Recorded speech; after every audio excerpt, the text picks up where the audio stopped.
السلام علیکم ورحمۃ اللہ وبرکاتہ۔ مسجد نبوی شریف کے خطبہ جمعہ کا اردو ترجمہ یوٹیوب چینل دنیا و دین پر پیش کیا جا رہا ہے۔ 4 اکتوبر 2024، 1 ربیع الثانی 1446۔ ہر قسم کی حمد و ثنا اللہ سبحانہ و تعالیٰ کے لیے ہے، جس کا علم ہر چیز کو محیط ہے اور جس نے ہر چیز کا ایک اندازہ مقرر کر رکھا ہے۔ اور میں گواہی دیتا ہوں کہ اللہ عز و جل کے سوا کوئی معبود برحق نہیں، وہ تنہا ہے، اس کا کوئی شریک نہیں۔ وہ آنکھوں کی خیانت کو جانتا ہے اور ان باتوں کو بھی جانتا ہے جو سینے میں چھپائے ہوتے ہیں۔ اور میں گواہی دیتا ہوں کہ ہمارے نبی و سردار محمد صلی اللہ علیہ وسلم اس کے بندے اور رسول ہیں۔ اللہ تعالیٰ آپ پر، آپ کی آل پر اور تمام صحابہ اکرام پر رحمت نازل فرمائے۔ حمد و صلات کے بعد میں آپ سب کو اور اپنے آپ کو تقویٰ کی وصیت کرتا ہوں۔ یہ اس دن کے لیے توشہ آخرت ہے، توشہ زاد ہے، جس دن نہ کوئی مال کام آئے گا اور نہ ہی اولاد، سوائے اس آدمی کے جو گناہوں سے پاک دل لے کر اللہ تعالیٰ کے سامنے آئے گا۔ اللہ رب العزت کا فرمان ہے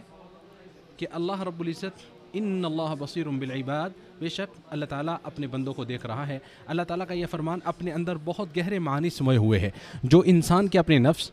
اور زندگی پر بہت نمایاں اثر چھوڑتے ہیں۔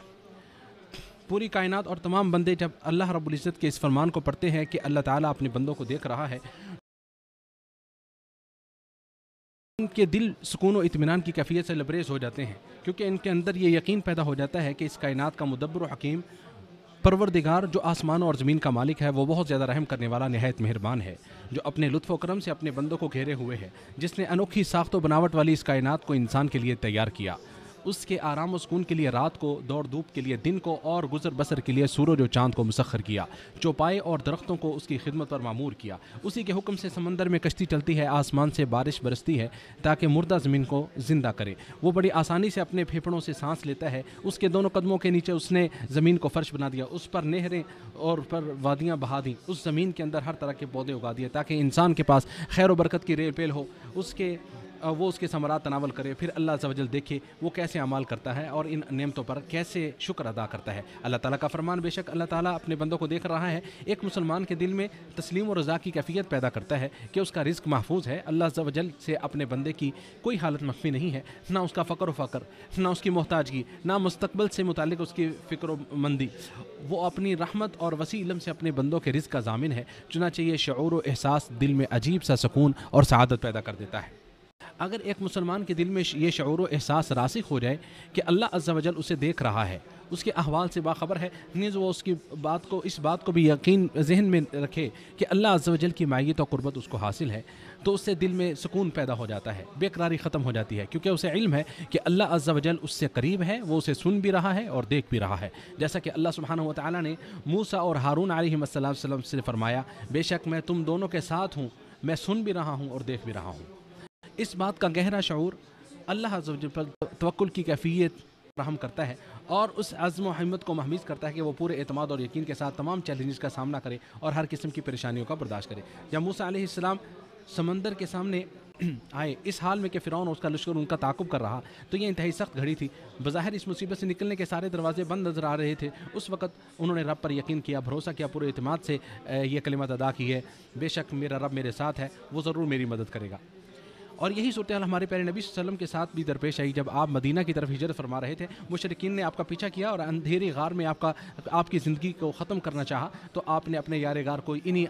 ایمان افروز کلمات کے ساتھ اطمینان دلایا کہ غم نہ کیجیے، بے شک اللہ ہمارے ساتھ ہے۔ آپ صلی اللہ علیہ وسلم نے فرمایا، آپ کا ایسے دو بندوں کے بارے میں کیا خیال ہے جن کے ساتھ تیسرا اللہ ہو؟ یہ وہی اعتماد اور یقین ہے کہ اللہ اپنے بندے کی ضرور مدد کرے گا، اور جس کے ساتھ اللہ ہو وہ کبھی مغلوب نہیں ہو سکتا۔ جب دنیا کے بوجھ سے مسلمان کا دل تنگ آ جاتا ہے، اس کے دل و دماغ میں وسوسے اور خیالات کا سیلاب امنڈ آتا ہے اور رنج و غم کا پہاڑ ٹوٹ پڑتا ہے، تو اس کا علاج رسول اللہ صلی اللہ علیہ وسلم کے فرمان میں ہے کہ اللہ عز و جل کی اس طرح عبادت کرو گویا تم اسے دیکھ رہے ہو، اور اگر تم اسے نہیں دیکھ رہے تو یقیناً وہ تمہیں دیکھ رہا ہے۔ اس عظیم احساس و شعور کو ذہن میں لانے سے نماز میں خاص لذت و سکون حاصل ہوتی ہے۔ بے شک اللہ تعالیٰ اپنے بندوں کو دیکھ رہا ہے۔ قرآن کریم کی یہ آیت حیرت انگیز کیفیت پیدا کرتی ہے۔ یہ آیت ایک مسلمان کے دل میں اللہ عز و جل سے شرم و حیا کا احساس پیدا کرتی ہے، چنانچہ اسے شرم محسوس ہوتی ہے کہ اللہ عز و جل کی منہیات کا ارتکاب کرے یا احکامات کی تعمیل میں غیر حاضر ہو۔ وہ ڈرتا ہے کہ اس کی انگلیوں کے پورے اسے سوشل میڈیا کی حرام و ناجائز مواد پر مبنی ویب سائٹس کی طرف لے جائیں،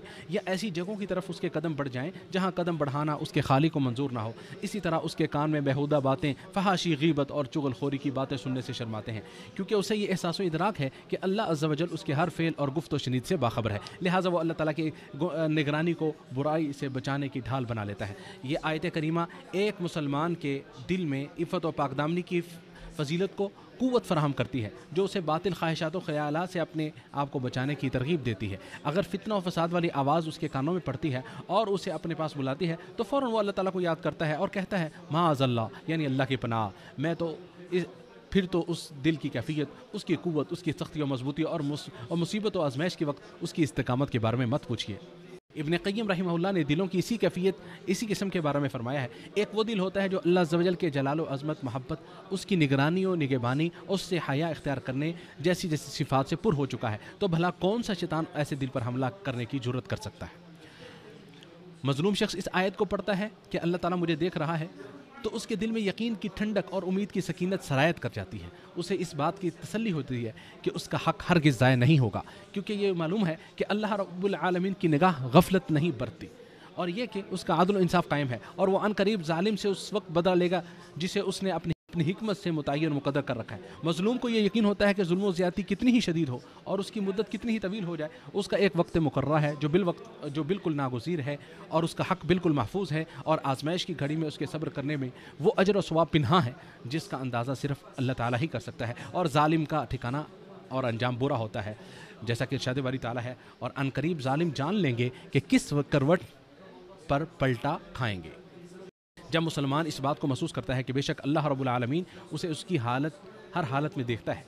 تو وہ اس کی پہلی نگاہ ہوتا ہے، وہ اس کی پہلی پناہ گاہ ہوتا ہے جس میں وہ پناہ لیتا ہے، اور قریب ترین فریاد رس ہوتا ہے جس سے وہ سرگوشی کرتا ہے، اور سب سے قریبی نگہبان ہوتا ہے جس کے سامنے وہ اپنی شکایت پیش کرتا ہے، اور دعا وہ پہلا دروازہ ہوتا ہے جس سے زندگی میں مشکلات کے وقت کھٹکھٹایا جاتا ہے۔ ارشاد باری تعالیٰ ہے، اور جب آپ سے میرے بندے میرے متعلق سوال کریں تو میں نزدیک ہوں، دعا کرنے والے کی دعا کو قبول کرتا ہوں جب وہ مجھے پکارتا ہے۔ میں انہی کلمات اور اپنی بات کو ختم کرتا ہوں، اور اللہ تعالیٰ سے اپنے لیے اور آپ سب کے لیے اور تمام مسلمانوں کے لیے مغفرت طلب کرتا ہوں، لہٰذا آپ بھی اس سے مغفرت طلب کریں، بے شک وہ بہت زیادہ معاف کرنے والا اور رحم کرنے والا ہے۔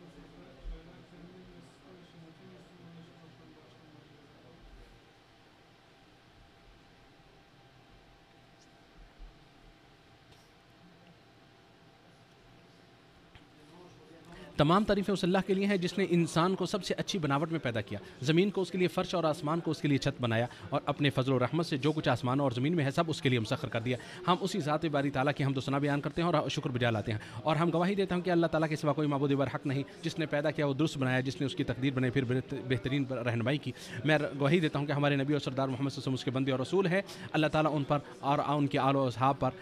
رحمتوں کا نزول فرمائے۔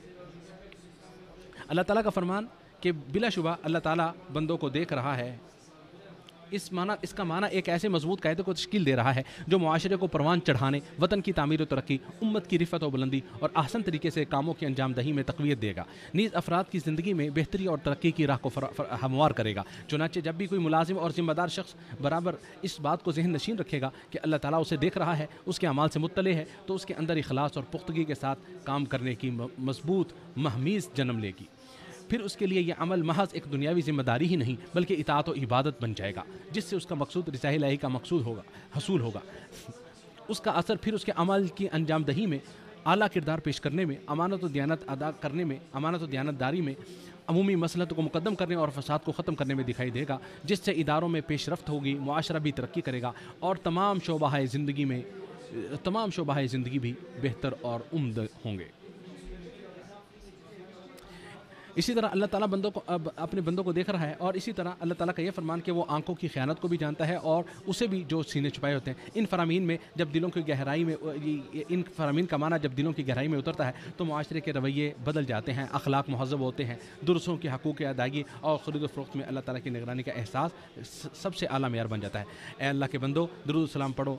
رسول ہادی صلی اللہ علیہ وسلم پر، اے ایمان، جیسا کہ اللہ تعالیٰ کا فرمان ہے، بے شک اللہ تعالیٰ اس کے فرشتے نبی صلی اللہ علیہ وسلم درود بھیجتے ہیں، اے ایمان والو تم بھی ان پر درود و سلام بھیجو اور خوب سلام بھیجو۔ اے اللہ محمد صلی اللہ علیہ وسلم اور محمد صلی اللہ علیہ وسلم پر درود و سلام نازل فرما۔ اے اللہ تو خلفائے راشدین ابوبکر، عمر، عثمان و علی سے سب سے راضی ہو جا۔ اے اللہ اسلام اور مسلمانوں کو غلبہ عطا فرما۔ اے اللہ کفر اور اہل کفر کو ذلیل و رسوا فرما۔ اے اللہ اسلام اور مسلمانوں کی مدد فرما۔ اس ملک کو اور تمام مسلم ممالک کو امن و امان کا گہوارہ بنا دے۔ اے اللہ ہم تجھ سے جنت کا سوال کرتے ہیں اور ایسے قول و فعل کا سوال کی توفیق کا سوال کرتے ہیں جو ہمیں جنت سے قریب کر دے. اے اللہ ہم جہنم کی آگ سے تیری پناہ چاہتے ہیں اور ہر ایسے قول و فعل سے بھی جو ہمیں جہنم کے قریب کر دے. اے اللہ ہم تجھ سے ہر بھلائی کا سوال کرتے ہیں، خواہ وہ جلدی ملنے والی ہے یا دیر سے، اسے ہم جانتے ہیں یا نہیں جانتے، اور ہر اس برائی سے تیری پناہ مانگتے ہیں جو جلدی آنے والی ہے یا دیر سے، اسے ہم جانتے ہیں یا نہیں. اے اللہ ہم تجھ سے خیر و بھلائی کی ابتدا و انتہا، اس کی جامع چیزیں، اس کے اول و آخر، ظاہر و باطن کا سوال کرتے ہیں اور جنت میں بلند درجات کا سوال کرتے ہیں. اے میرے رب ہماری مدد فرما، ہمارے خلاف کسی کی مدد نہ کرنا، ہماری تائید و نصرت فرما، ہمارے خلاف کسی کی تائید و نصرت نہ کرنا، ہمارے حق میں تدبیر فرما، ہمارے خلاف تدبیر نہ کرنا، ہماری رہنمائی فرما اور ہمارے معاملات آسان کر دے، اور ہمارے خلاف جو بغاوت کرے اس کے مقابلے میں ہماری مدد فرما. اے اللہ، اے ہمارے رب، اہل فلسطین پر جو مصیبت اور تکلیف آئی ہے تو اسے جانتا ہے، اسے دور کرنے پر قادر ہے. اے ہمارے رب پروردگار، ان کی مصیبت کو دور کر دے، ان کے ننگے پاؤں اور انہیں پہننے کا سامان مہیا کر دے، ان کے بھوکوں کو کھانا فراہم کر دے، ان کے ننگے بدن کو لباس عطا کر دے، اور مظلوموں کی مدد فرما. یا اللہ تو اپنے اور ان کے دشمنوں ظالم یہودیوں پر ان کی مدد فرما. اے اللہ یہودیوں کے خلاف ان کی مدد فرما. اے اللہ ہمارے امام خادم حرمین شریفین کو اور ان کے ولی عہد کو اپنے پسندیدہ کاموں کی توفیق عطا فرما. ان کے ذریعے اسلام و مسلمانوں کو نفع پہنچا، اور تمام مسلمان حکمرانوں کو اپنی کتاب قرآن مجید پر عمل پیرا ہونے اور شریعت نافذ کرنے کی توفیق عطا فرمائے. اے ہمارے پروردگار ہمیں دنیا میں بھلائی اور آخرت میں بھلائی عطا فرما، اور ہمیں آگ کے عذاب سے بچا. اے ہمارے پروردگار ہمیں اور ہمارے ان بھائیوں کو بخش دے جنہوں نے ایمان لانے میں ہم سے پہل کی، اور ہمارے دلوں میں ان لوگوں کے لیے کوئی کینہ نہ رکھ جو ایمان لائے. اے ہمارے پروردگار یقیناً تو بے حد شفقت کرنے والا، نہایت رحم کرنے والا ہے. تم سب اللہ تعالیٰ کو یاد کرو، وہ تمہیں یاد کرے گا. اس کی نعمتوں پر شکر ادا کرو، وہ تمہیں اور عطا کرے گا. یقیناً اللہ تعالیٰ کا ذکر بہت بڑا ہے اور وہ جانتا ہے جو کچھ تم کر رہے ہو. 4 اکتوبر 2024 کو مسجد نبوی شریف میں دیے گئے خطبہ جمعہ کا اردو ترجمہ آپ نے یوٹیوب چینل دنیا و دین پر سماعت کیا. خطیب فضیلت الشیخ عبدالباری یاسو بیتی حافظہ اللہ اور مترجم ابو محمد عطا اللہ بن Abdul Majeed PhD scholar Medina university. قرآن مجید نماز اور مسنون اذکار سمجھ کر پڑھیں، نبی کریم صلی اللہ علیہ وسلم کی سنتوں پر عمل کریں، دوسروں کو بھی دعوت دیں. اللہ تبارک تعالی ہم سب کی دنیا و آخرت اچھی کرے.